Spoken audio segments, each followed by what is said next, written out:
get into some other chakras. Now we get into yellow, which I've always loved because that's like much of the color of Buddha awareness. All his disciples wore yellow robes because that's the color of death.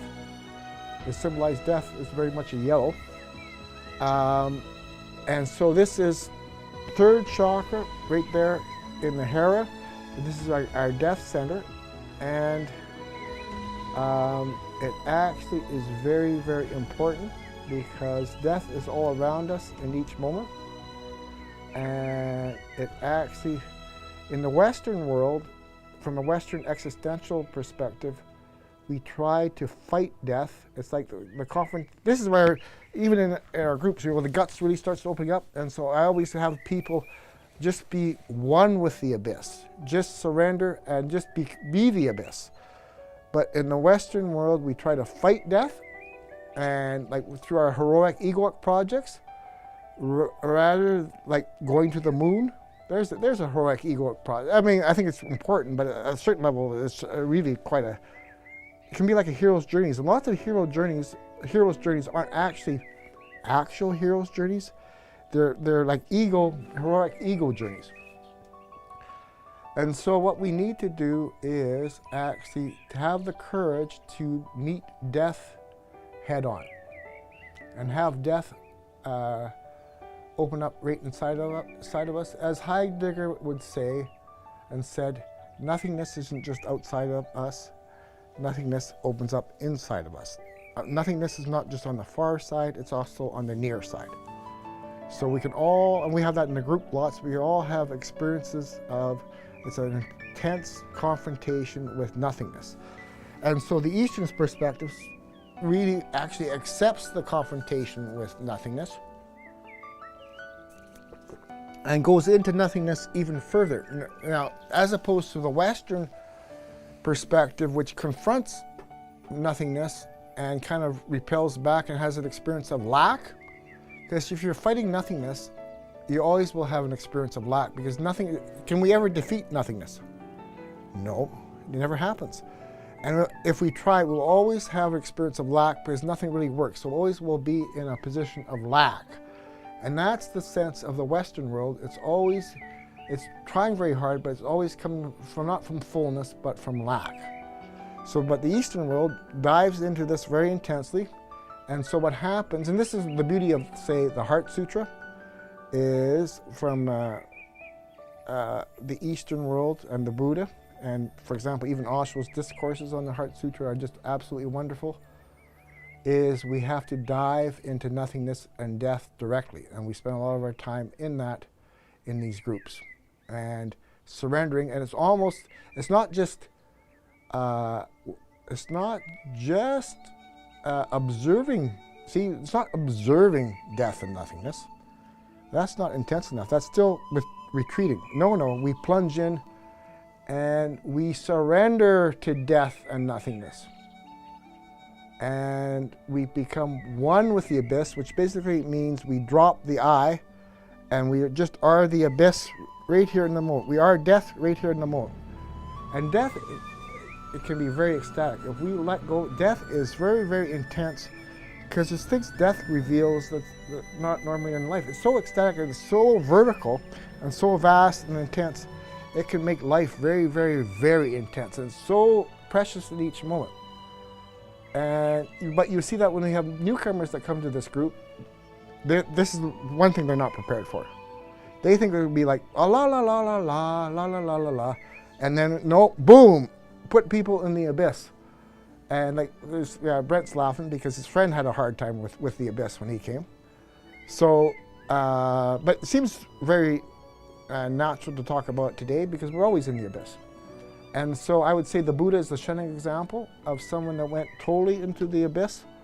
And we've used his, like there's the Heart Sutra and the Diamond Sutra, which we are cornerstone books for this, for what we do here. And we Osho's discourses on the Heart Sutra, form is emptiness, emptiness is form, and the Diamond Sutra, which is a little further advanced, is even being a non-dual teacher. But we use those as foundations.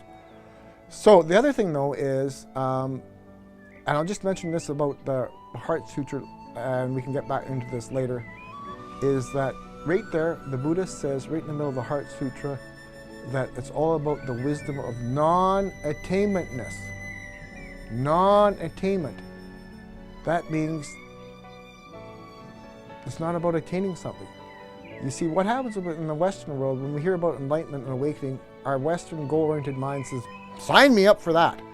And it's all our narcissism totally takes over, and we think it's sort of like a Hollywood Rocky movie, that we just have to keep going up the steps, then we have the Rocky music playing in the background, and if we just keep, we're just going to burst into enlightenment. But that's exactly what's not called for. It's kind of like that little Zen story about the guy asking how long for enlightenment to the Zen master, and he says, well, 10 years. And then the guy says, what if I really try? And then the Zen master says, 20 years. And then he says, what if I give it my all? And the Zen master says, 30 years. And that's almost the story of the Western seeker, because we think individual effort is going to take us all the way home.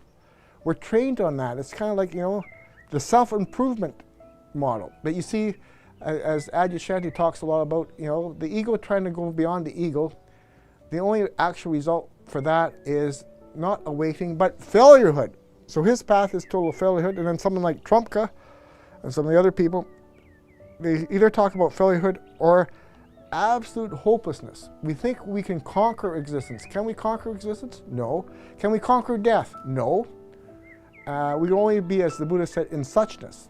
And so the Western goal-oriented path of individual achievement, you see this, all the crap that they have, all these, even the spiritual crap about success and what's the secret? It's all highly dressed up egomania, all given spiritual clothes. But it's basically just getting, desire, you see? And the thing is, we have to even look at desire, because desire, as the Buddha taught, and Osho, desire is actually saying, this moment is not good enough, and I want something better, so I reject this moment because I want something better in the next moment. But does the next moment ever come? Does the future desire ever come? No, it's always in this moment. It's not. So what we need to realize is desire is always about the future, and the only thing we have is the present moment. So if we're always locked into the future, we're actually just saying forever, this moment is not good enough, but I hope it's going to be better in the future. And that can go on forever. I can remember having a madness experience where I realized that I could be in hell forever, because I always was seeking. And even if I had the most wondrous God realm experience, my mind would say, this isn't good enough. I read that stuff about what happened to the Buddha. This doesn't sound like that. We're all in the Western world waiting for the big bang of spiritual enlightenment. And this is what people always talk about when they come. Things just aren't measuring up. And then, so people like Tony Parsons say, the only difference between you and me, and this is where you'll have 100 people at this workshop, is I accept this moment, and you people are all trying to get somewhere else. You always reject this moment. And of course he goes on, and then people don't believe him. He's just trying to just lay it out there. I just accept this moment. And they say, there must be more to it than that, because he's kind of like in his delight and he's ecstatic. But it's all through acceptance of this moment. So what that means is we have to drop our goal-oriented way of being. Being one with existence is not goal-oriented. It's called acceptance. It's called letting go of effort, because the ego can keep us busy forever. So basically, we have to be willing to accept death and let our separate egoic selves die and just merge with death in the moment. And I mean, that's initially what seems to be happening, but there may come a time, and this is very, very much a freedom thing, is the day you look and you realize that the ego has never been there all along, and in this moment you can't find any sense of separate self there at all. There's actually no I available at all. There's no I. You look with total intensity in this moment. Can you find I anywhere?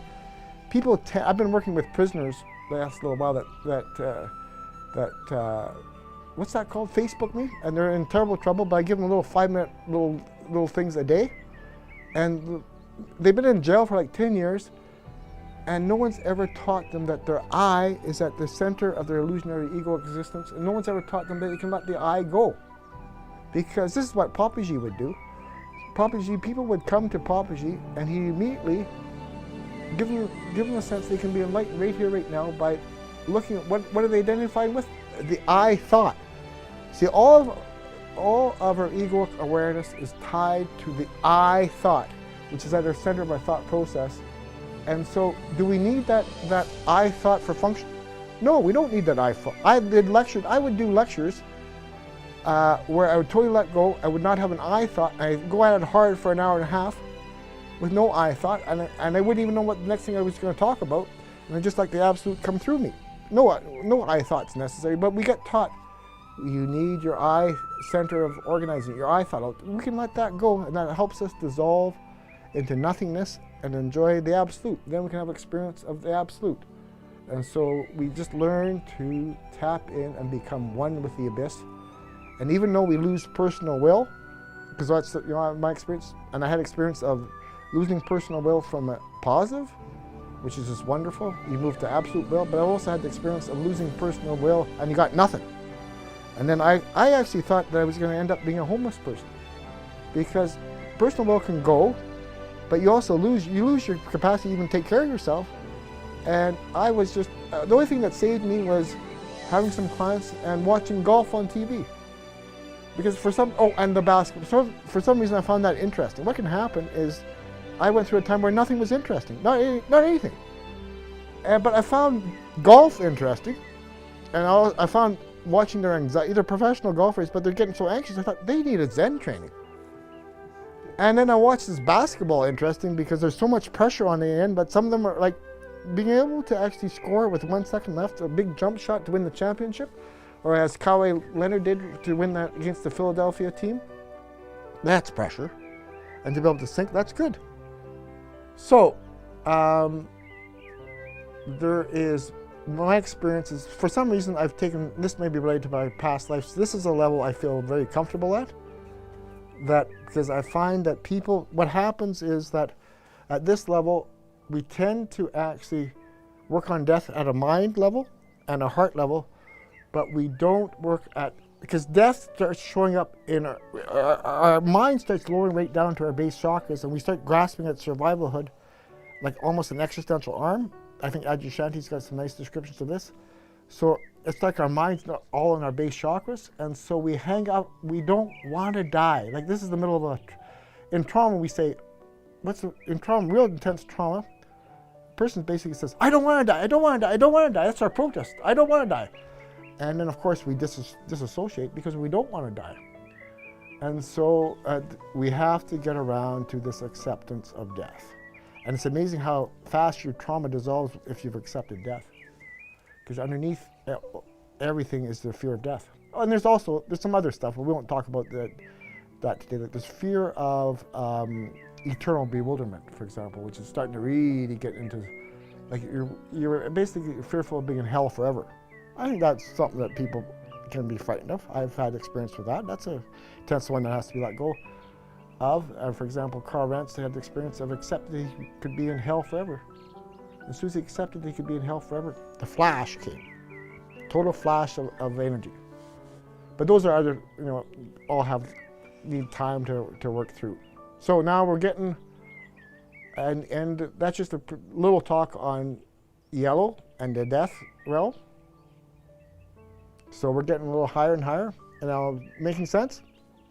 We'll transition now from the third to the fourth, and I'm just reminding you, I'm not doing it from a narrow, like the way I hear usual chakra stuff done.